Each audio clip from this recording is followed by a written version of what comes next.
Davis from Knoxville, Tennessee, and it's going to be a Jig Prince Nymph. So, started 12-aught Vivus thread in fluorescent orange. I'm going to stop my thread about at the hook point.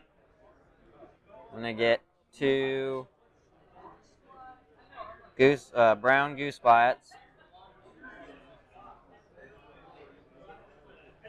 So I'm going to have them splaying away from each other.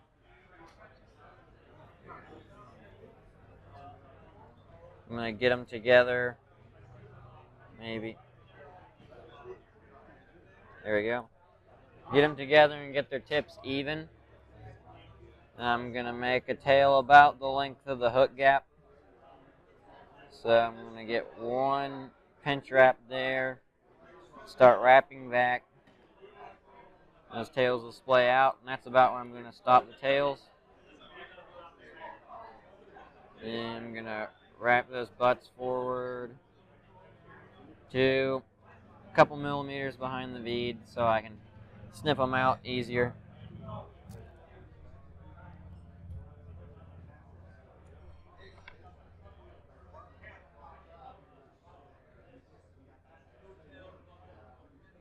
So now I've bound out those butts. I'm going to get some gold wire.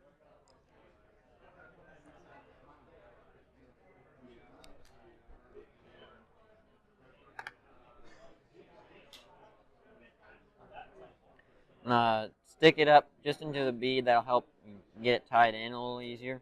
Then I'm going to wrap it down the hook shank on my side of the hook to right before where the tails start. Then I'm going to get a peacock curl from up near the eye, because they're in the best condition for wrapping them around the hook. I'm going to snip off the very end.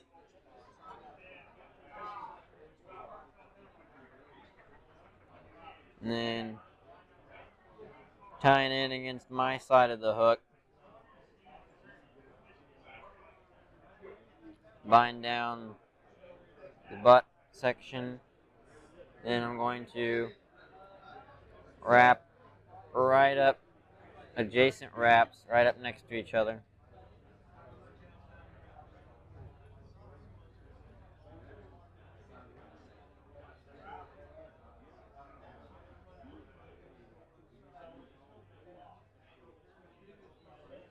And I'm going to jam a few wraps right behind the bead, because I'm going to need a base to put the white biots in just a minute. So I'm going to have to build up a little bit of thread.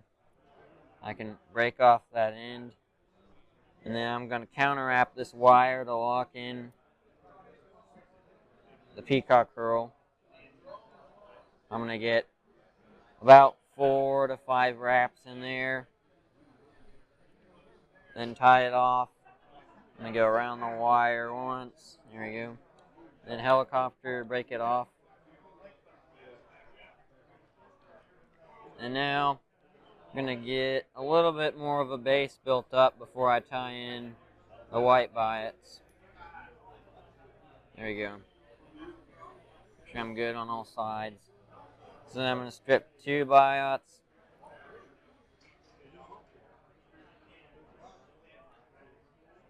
I'm going to take one and place it across. Put my thumb on top to hold it and tie it in like that so it's going towards me. I'm going to take the next one, go on the opposite diagonal, 2 to 3 wraps to tie it in so they're splaying apart. And then I'm going to bind those in.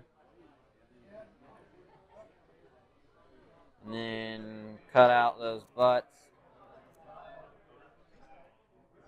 Getting as close in as I can.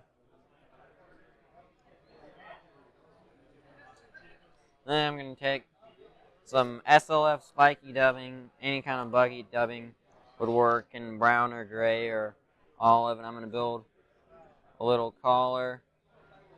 It's about all I need, probably.